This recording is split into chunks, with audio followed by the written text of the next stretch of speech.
name's Emily Hudson, and I am excited about the stories behind the quilt project that we're doing.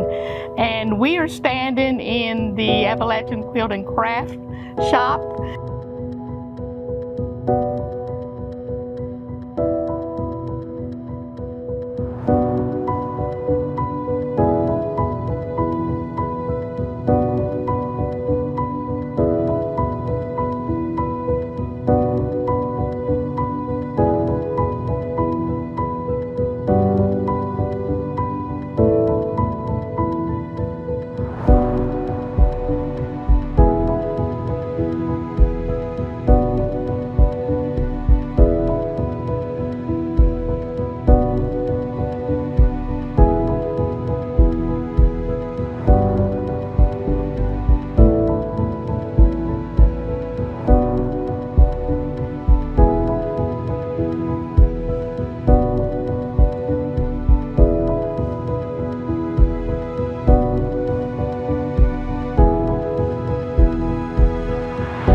My name is Katie Jean Glover, and my main name is Kendrick.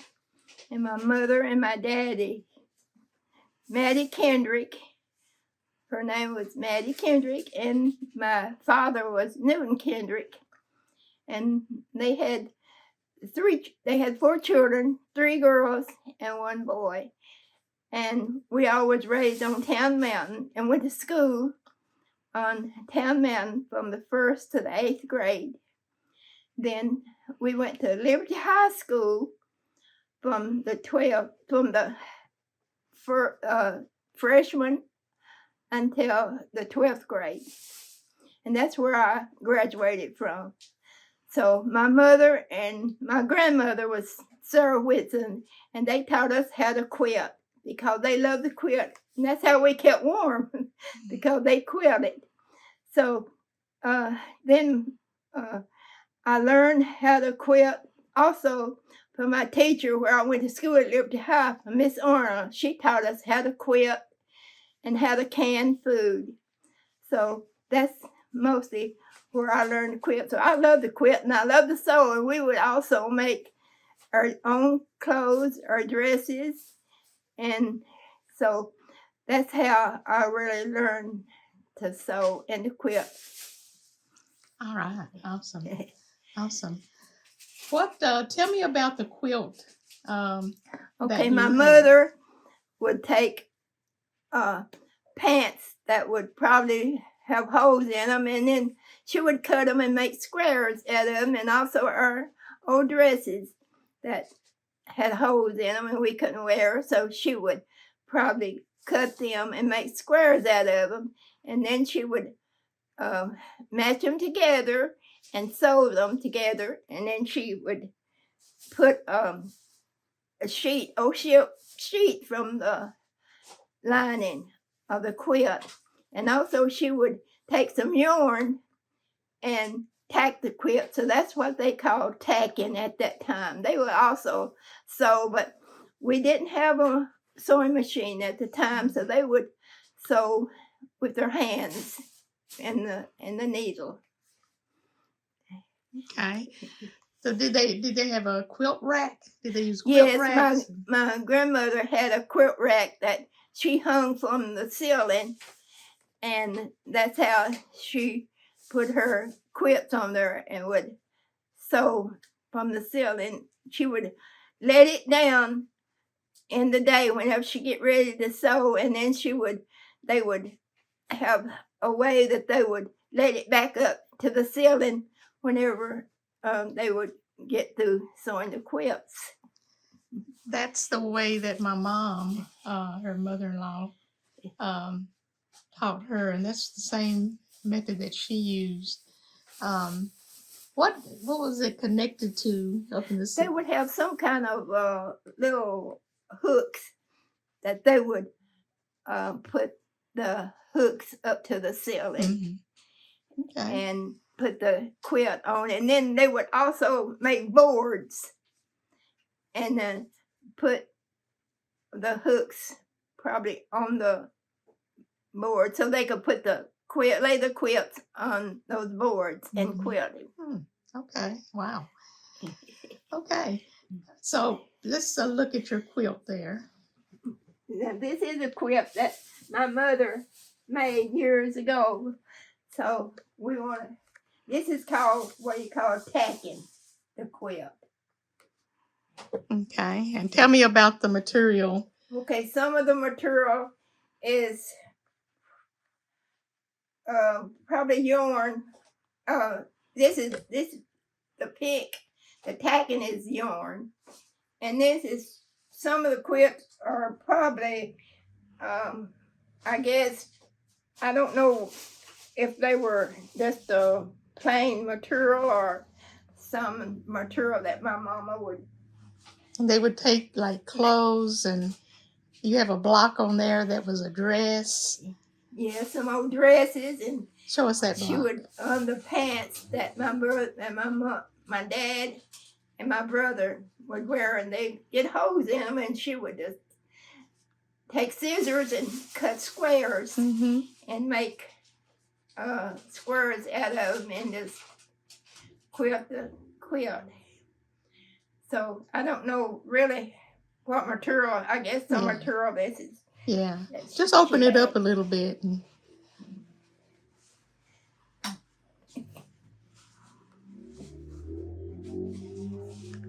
All right. And is this the panel down the bottom there that was your dress? Some of it is really torn. Yeah. How old would you say this quilt is? I say this quilt is about. My mother passed away when she was 92. So I guess this is about 100 and something years old. Oh wow. This quilt is because they made them whenever they were younger too, So I imagine this right now it would probably be 120 or 130 years old. Wow. One of the things that I was thinking about is back then they made their quilts out of necessity, like you said, to keep you warm. Yes. Whereas nowadays it's more of a art kind of a thing.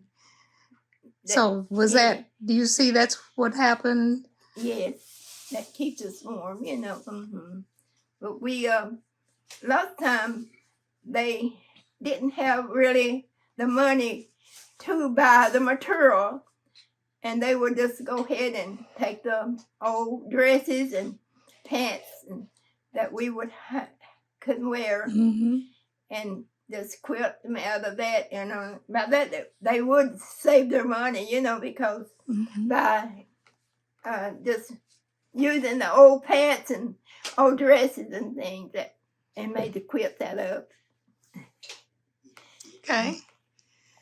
Is there anything else that you'd like to share about quilting? And I love the quilt and I love the sew, and I would also make I had 2 sons, and I would also make them shirts, and I would make my dresses out. Also, I would go to the store. We had a store in Watson's down there in town, and I would go and get my material down there at Watson and make my dresses also. I wore a lot of handmade dresses also. I didn't go to the store and buy my clothes either.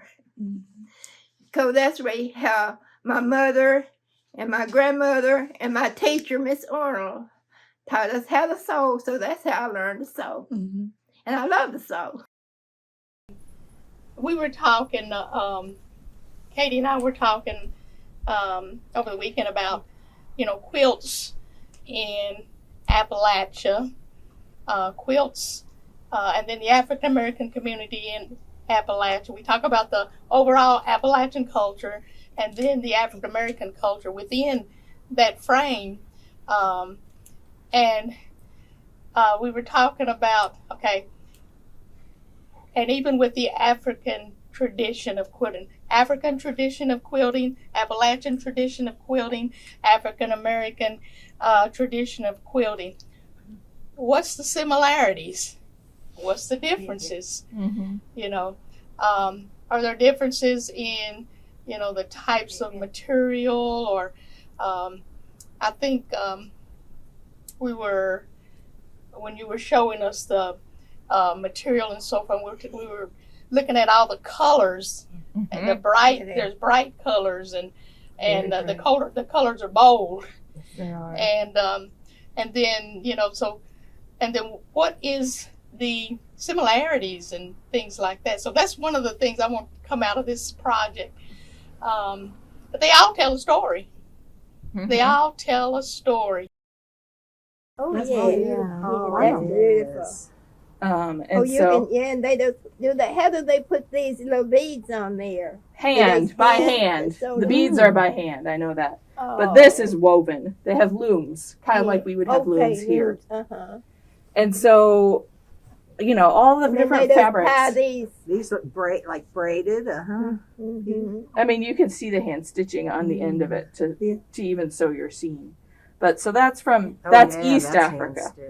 Oh, okay. But the wax fabric was in West Africa. That's where it originally was, like the Ghana, Ivory Coast, Nigeria. And they had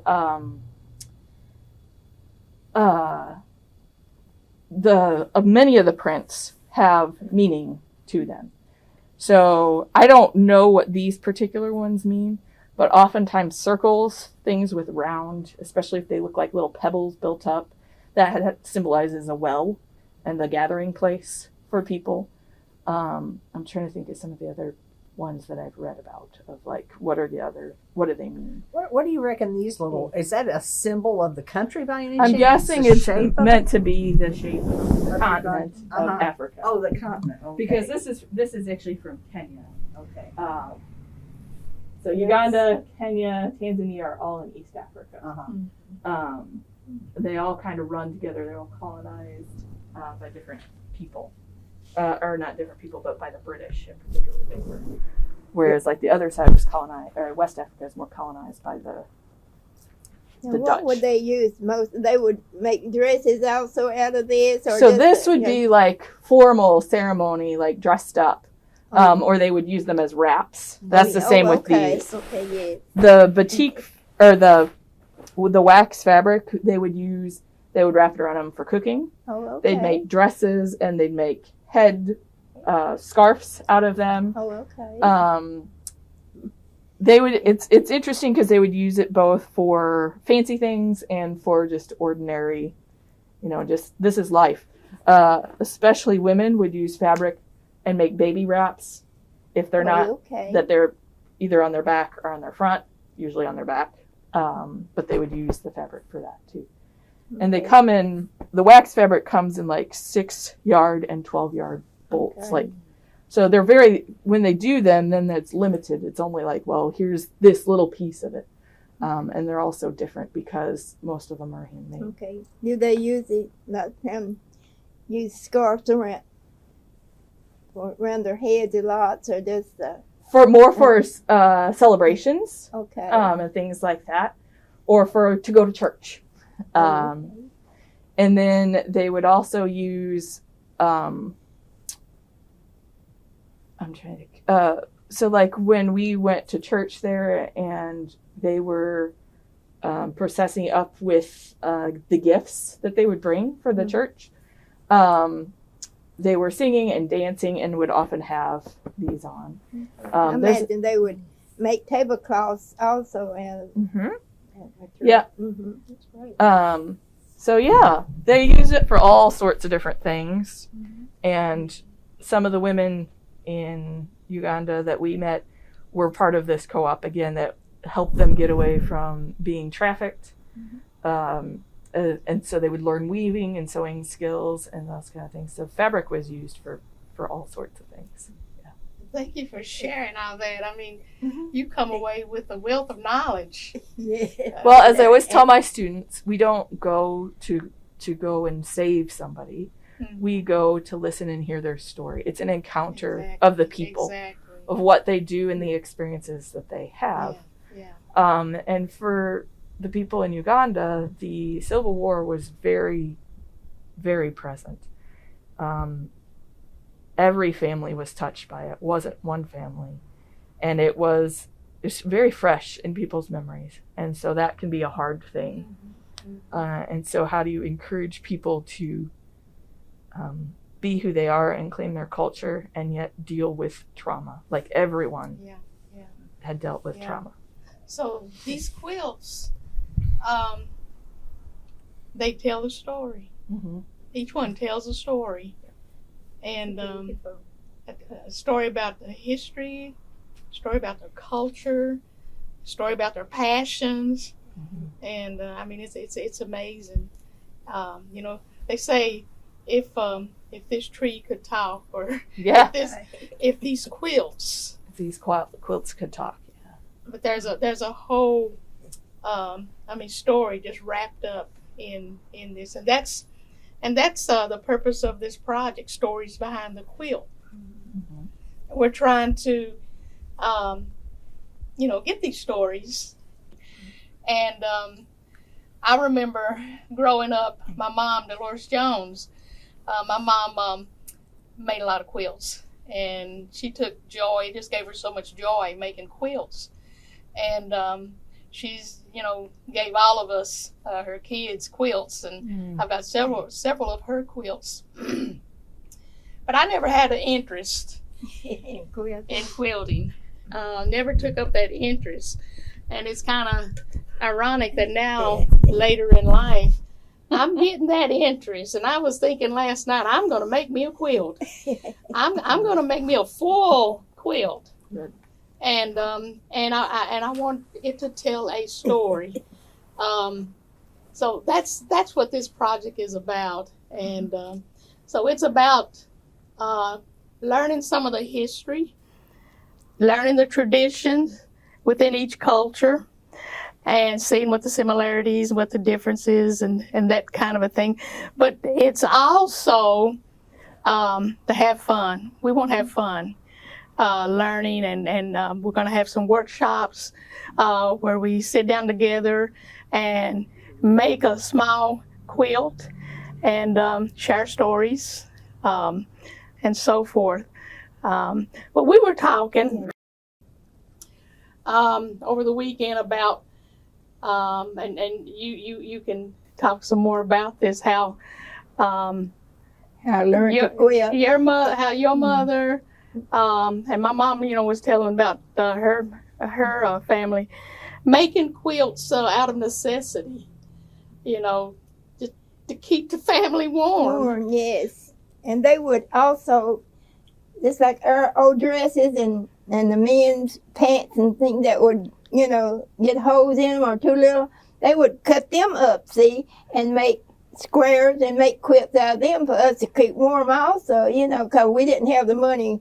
They didn't have the money lots of time to go to the stores and buy the material, So they just took whatever material that they could find to make their quilts out of, And it seemed like to me that would call a quilt frame. You think that was called a quilt frame? I think you're right. Yep, not a rack, a I frame. believe You're that was, absolutely quilt right. frame. Frame, I yeah. think that's what they called it. I think you're right. Mm-hmm. And that's where they hung it up. That's where they hung it from the ceiling. Yeah. And everybody would come to my grandmother's house that loved to sew and make quilts and sew, just get them a chair and sit around and sew and make the quilts. Yeah. And see, there's something about that. That's a community coming together around that quilt, and you're sharing Sharing things together. and you're sharing what's happening with you in life, and those kind of things. So it's kind of a close-knit time of sharing, and so that went back then. That goes on now. Where I think there's several churches, they'll have a quilting group that comes together and quilts. So it's a time of community also. Yeah, that would be good, for everybody to get together and share everything how they learned to quilt and all. It would be good, because I guess the younger people nowadays, they don't get together and quit or either. Well, that's the But thing. they have that desire to. That- They have that desire to gather. Yeah, Yes. yeah, and that's the thing. They've got so many other things that cause their interest. That draws them in. Yes. And but this is an art, and even back, then, when they were making those quilts out of necessity to keep their families warm and so forth, they didn't know that they were creating art. Right. They were creating art, and but this whole tradition needs to be passed down to our kids. Young children, Somehow we need to get their interest, Interesting. get them looking this way, so this will continue. And I think one of the things that's interesting for me, because I had done some quilting when I was in high school, and then I was kind of like, man, I don't really like that. But it was because the only fabric I saw was really the hodgepodge quilts or the 30s and 40s fabric that all kind of has a particular look to it. And I was kind of like, But then I started discovering modern fabric, and I was like, oh, I really like this. Yeah. Because it's, it's something that A draws. fabric with its excitement. Yeah, absolutely. Yeah, It's beautiful. And for me, when I travel, that's one of the things I always try to get is fabric from wherever I go, because it has a story. And the stories come either in the printed or they come in the community that's making them. So usually try to find a local market to be able to get fabric, or a co-op of some sort that's working with people to really use that art. They do. They have beautiful material in African. Beautiful. It is. It's very beautiful. It's very vibrant. And loud colors. I love loud colors. Yes. They so in Uganda, when I was there, we worked with a women's group, and they're like catechists are ones who train those in the faith. And it's mostly women. The catechists are mostly women. And it's usually women's groups that they're working with. And they have their own dresses that they're formal dresses that they will have that are just gorgeous. Some of them have made them themselves, and others are like, oh, have my friend make it because I don't do it, kind of thing. But very much part of that. Even the women who are the very common, ordinary women still may have a piece of wax fabric, and they'll have it around them as a skirt. I love to sew. I used to love to sew. When my boys were small, I used to make them little shirts, and I would sew, make me dresses. And I actually think clothing is much harder than quilting, like piecework. I think it is because there's a lot more. You have to use a pattern and to cut. Yeah. But now quilting, you could just cut your squares out, and just go ahead and start quilting, sewing them. But now for clothes, you usually have to have a pattern. Yeah, you have to, or even to be able to get the measurements from somebody if you're making it for somebody specifically. Yeah. All right. Well, thinking about again, looking at the cultures but one thing that I've noticed is that within our culture, within the African American culture, it's like the art, the tradition of quilting is passing on. And when we started this project, and I met with Carolyn Davis, I met with her, and she was a big help, helping me trying to track down some black quilters who are still active in quilting and from this region. And she checked all of her networks, went through all of her networks, and I was looking around and calling folks, and I actually went through a period of mourning because I couldn't find anyone. And it just brought into even more realization that if we don't pass this on, to this generation, it can dry up. So anyway, I'm glad I happened upon Miss Katie, and that she agreed to help us She on came this to my house project. and we were talking about quilting, and I told her how I learned to quilt from my grandmother and also from my teacher when I went to school, So Miss Arnold, she was a home ec teacher, and There was a Liberty High School. and she taught us how to sew, And if you didn't get one stitch right, she would make you take it all the way back out and sew it again. So she was a good teacher, though. But I loved to sew then, And I also started me a flower garden. Have you ever made a flower garden quilt? I have not made a flower garden quilt. No. What is in that, Katie? You just squares out that looks like a flower, and just put them together, and it makes this look like a big flower whenever you put about 8 or 9 pieces of material together. Sometimes I'll look in my, I think I'll look in my quilting pieces there and find one that I've sold and bring it and show it to you. Wonderful. Mm-hmm.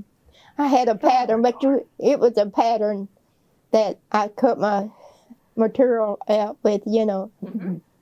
Yeah, that's cool.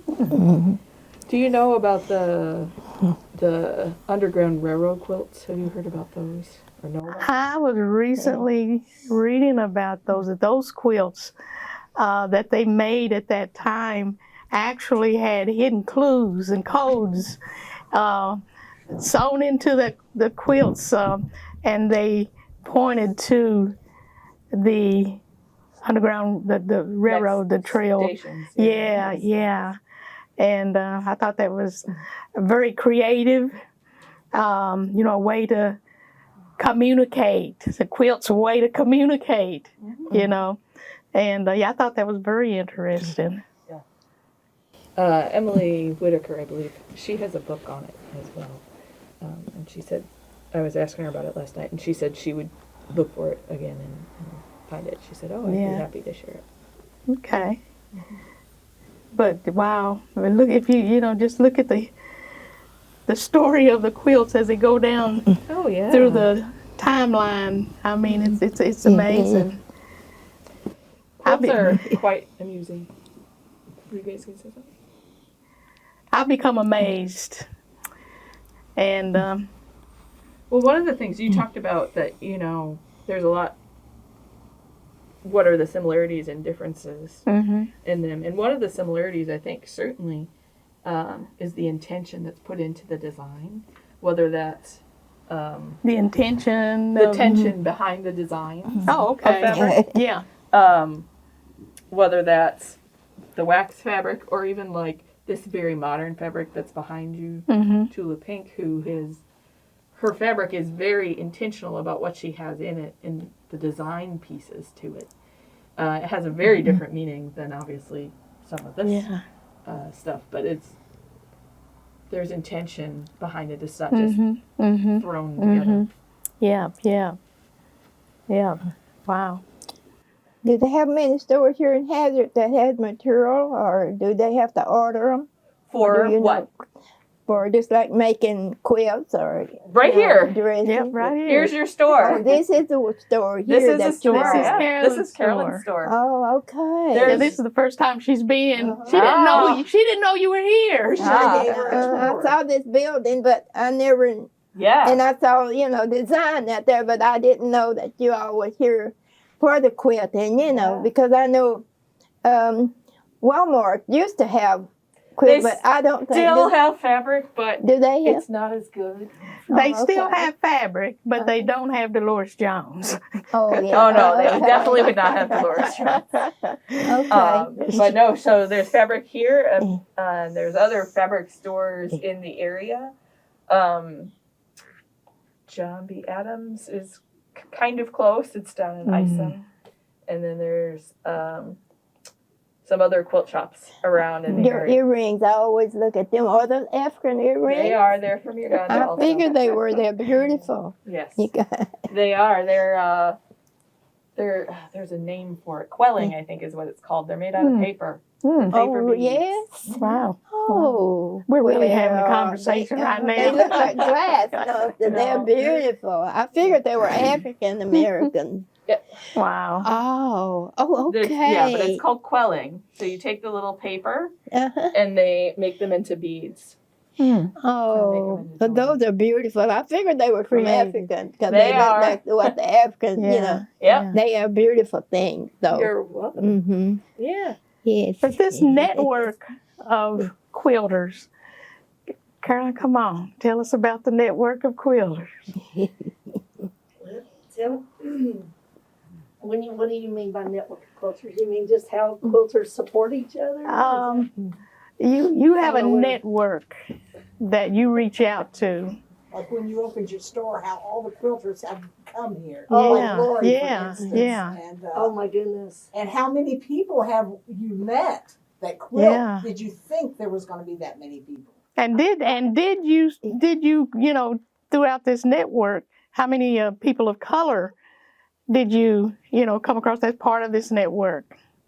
Well, I've been surprised at how many people, I guess I can take my mask off, Mm-hmm. maybe not. Yeah, you can. You can take it off.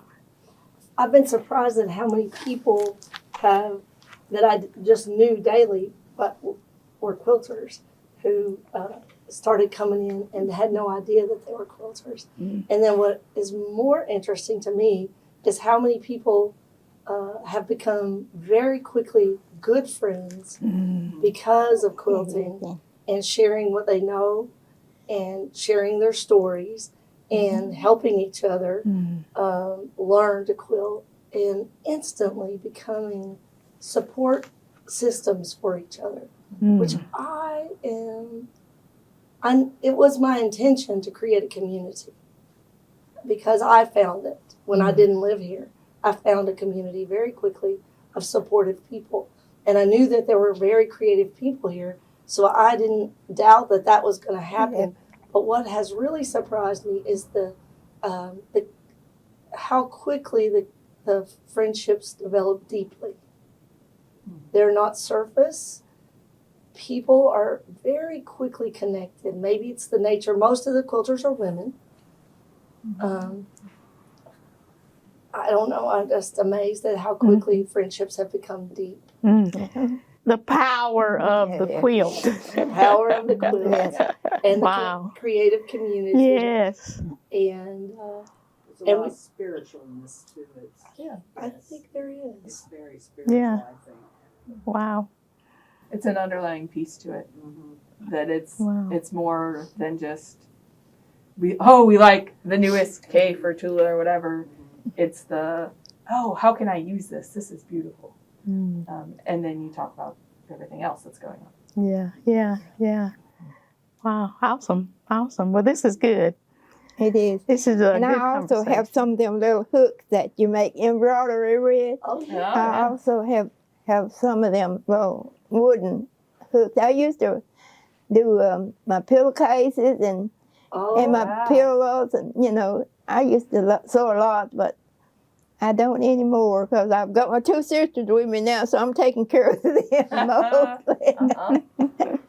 But I would love to get back into it, interest in, helping with sewing. Yeah. The other thing that's really neat about here is that people not only will come and sew here, but they'll bring their grandmothers or their family members' quilts in.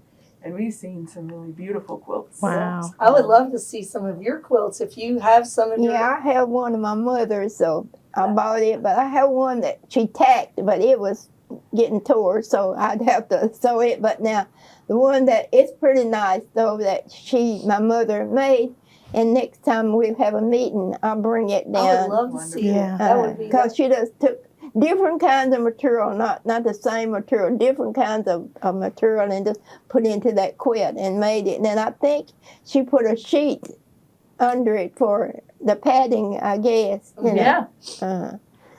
Used I a sheet break that it was down. wearing out for the Yeah. in between, the material in between, or the batting. Yes. Yeah. And how old did you say that quilt was? Probably about 100 years old or more, because my mama made it, I guess, when she was 50 or 60 years old, maybe, and she died when she was 92.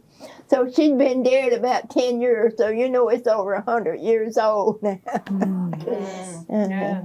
That would be wonderful Beautiful. to share that with the community. What I'm finding when we share other people's quilts and celebrate people who make quilts and the quilts from their parents or grandparents, so many people from all over love those quilts. They love that more than seeing anything else. Yeah. Seeing what somebody's parents made and how those yeah. older quilts look and Yeah, how they were yeah. made from scraps. Yeah, yeah. So I'll one of bring it the- down. I had a lady who came I work at the Catholic Church, and she came into the church at Easter this year, was baptized or received communion and that kind of thing. And she said, since you like to quilt, I found you something that you need to have from this area. So she found it's a double wedding ring pattern Oh, okay. quilt from the coal camps, and she told me which one, and she has the name, but I have to look it up. Wow. But it's all hand quilted, Wow. a double wedding ring, and it's I would love to beautiful. make the double ring Wow. quilt. And I Yeah. always loved those And double so she ring said, quilting. you need to have this as part of the Appalachian heritage, Mhm. and it's just beautiful. You say your It's name was Peffridge? Helfrich, yeah. Okay, I know a lady named Lorjo Peffridge, but I don't know if you. Oh, Helfrich, H with an H, Oh no, this was Helfrich. with P. Yeah. Oh, okay. Okay. not from around here. Oh, okay. Okay. Yeah, And Lori's another example of somebody who walked right in and became an instant community Yes, yes, champion, yes, member, yes. participant in every way. yes. And she That's brought partly your nature, but it Yeah. is the nature of the quilt store. But brought all her stories with her. yes, Yeah. Where'd you yeah. learn to quilt? so I originally in high school and in middle school had to take home ec, so we had to Okay. learn how to sew. Okay. And then in high school, I started looking and I was like, oh, this is kind of fun. Maybe I'll do this. And a lady down the street from me, who was a family friend, that's how I learned how to piece. Okay. But I still am learning. Mhm. Really, I've only been doing quilting, where I do piecework and more than that, probably in the last 2 years since the quilt store opened here. But yeah, so that's where I learned how to sew. Oh, okay. And that led to other Yeah. things. Do you sew lots now, or do? I sew. I make a lot of quilts. Yes. Oh, do you? Yes, Oh, I okay. do. Mm. Uh-huh. So, Katie, you learned to sew in your homemade my homemade class. teacher also, and my grandparents and my mom. That's where I learned. My grandmother, Yeah. she also sewed. I didn't learn as much. I would watch her, but I didn't learn as Yeah. much from her. That's where I would Mhm. learn from my mother and my grandmother, but I never did sew. I never sewed with my Yeah. grandmother. Yeah. Until I got in Yeah. high school, and Yeah. I learned how Yeah. the Yep. home ec teacher taught me. Yep, Yeah. that's where I learned how. Now, I mean, I learned how to sew, even though I didn't have the interest. I learned how to sew as my home ec class. They don't do that today. it's not required They anymore. don't. They don't They have don't a have home them in ec school class. today. I think they need to. They do. They need to They bring do. it. There are They some need places to. that do have it, but most do not have Not it. around here. Not around Not here. around Family here. Consumer Sciences, what they call it now, Yeah. but they don't have them in the same way. And so even being able to offer simple quilting classes to people here, you've had. That would Yeah. be nice.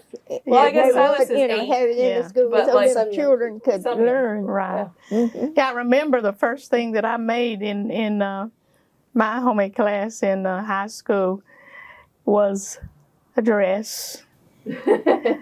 And, when we finished that dress, we had to wear it to school, the next day. But we would And that day model, came, and that whole day, I wore my coat. Oh, I kept my coat on all day.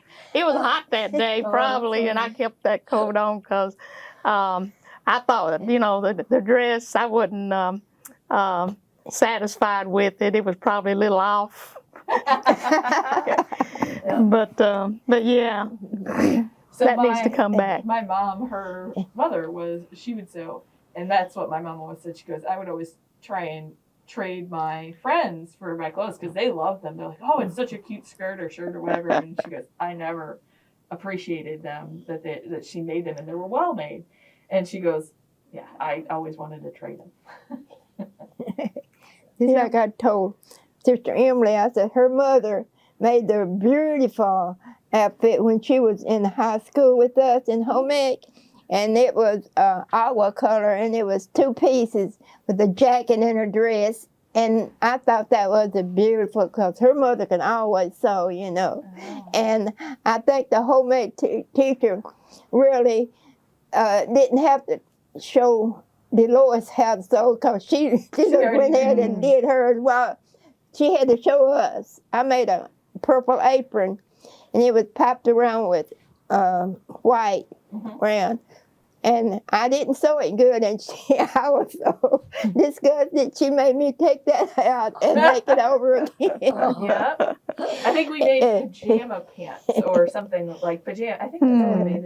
And when we had a modeling class, you know, and we had the model with them, and I made a dress that was purple, and it had tie right here. I never forget it, and I liked it. And then I made a jumper. Okay. But I had to buy my blouse because I didn't make the blouse, and we went and modeled, you know. Yeah. So, like I said, clothing is a lot harder, I think, than doing piecework or quilts. yes. Well, I can't But I wait. enjoyed my high school, though. I really enjoyed, and I really enjoyed going to the class, the sewing class, you know. Too. Yeah, one of the ladies who comes in here, her mom just passed away. And her mom was a home ec teacher, and the same thing. So many people had showed up and said, "Oh, your mom taught me how to sew. She taught me how to do all of these things." And so, being able to remember that, absolutely. Yeah.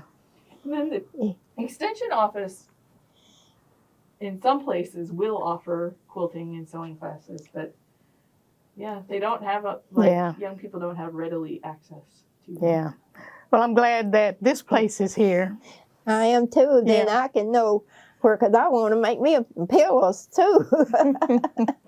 Yeah. Buy me some material and make me some pillows. Yeah. Go on my couch. Yeah. And this is a place, Appalachian Quilt and Craft. And this is a place that you can come in and get material. You can come in and get quilting lessons. You can come in and get a cup of coffee and good conversation. Come and sew. Yeah, Oh, sew. yeah. That's what I'm getting interested in. It's something for me to Yeah. do, you know, because I enjoy sewing. Yeah. So it'll give me something to do after I help my sisters and all, but I would love to. So. And I was going to tell you too, Miss Katie, that that quilt that you were talking about, that you need to resew, and you bring that, and you can do it while we're here doing the workshops. Yeah. That would be great. Yeah. This one, I forgot to get this one out. Oh, okay. So this is a that's block. pretty material too. Now, what would they use that for? It's a block. This is a block. A quilt block. block. Oh, But that's a it's the quilt block. African. I have not made the whole quilt, but it's an African queen block. Is Oh, what it's yeah. called. She got the headdress and then her hands here, and then the dress to match. And I can't quite find the history of the block. Oh, yeah, it's lightweight. It's all cotton. fabric. It's cotton, yes. And so That is so pretty. Now, okay, they do have a wrong side and yes, there is a wrong side. But on most, like the wax fabrics, there's not a wrong side That's on the wax beautiful. fabric. They look the same on both They sides. took the same on both sides. Yeah. But that's what I would like to do with some of my extra material from my time in Uganda, is to make an African queen. Now, I love that. That's pretty. That would make a pretty quilt, you know. They're on point. All of them are. The blocks are. Yeah. I think I can't remember who I asked this question to. Are there, when you're stitching the material together, the blocks, or is there any particular type of stitch? Any kind Most of stitch? mine are sewing machine. Oh, on you a did sewing that on a machine. sewing Okay. machine? This is on a sewing machine, yeah. Oh, okay. Okay. And it's usually a straight stitch. Usually, Okay, for the most okay. part, use a straight stitch, and this has more than a 1/4 inch seam, but usually a standard is 1/4 inch. Okay. Seam. So Yeah, just a straight stitch on most things. so when they hand stitched, I can imagine. Now you hand stitched. Yes. How hard is that? Well, you tell her. Yeah. How hard is that? It's once you learn it, it's not a hard thing to get your stitches small and consistent. That's the thing. That's what I'm wondering about. The being consistent Stitching, yeah. all the way through it. I'm always sewing my blouse up or whatever, so I just, go by the stitches. You could, make the same stitches, It's like I do sew my blouse up sometimes when it gets tore or something, I'm just wondering about that. The more you do it, the better you get. Better you get. Okay. So there's one quilt that's a dogwood quilt, and that someone brought in that is their mother's, and it is hand quilted, and its stitches look like they're done on a machine. It's immaculate. But I think hand quilting is something. It's a slow art. Right. Yes. Yeah, I can imagine it takes time. There's a place for that's actually coming back with people trying to find some calm amidst the busyness of life. Yeah. Then there's a group of people that slow stitching and that idea of hand quilting. It still certainly exists. Is that what it's called? The slow Hand quilting is what it is. When it's on my hand. Okay. The slow stitching it uses hand quilting, but it's like piecing small things together Yeah. and Yeah. making picture out of it or whatever. But hand quilting. Yeah, I had just read something about that last night about how quilting, and especially maybe the hand quilting, that it's good for mental health. It's good for mental health, calm and it's good for your hands too. Quilt.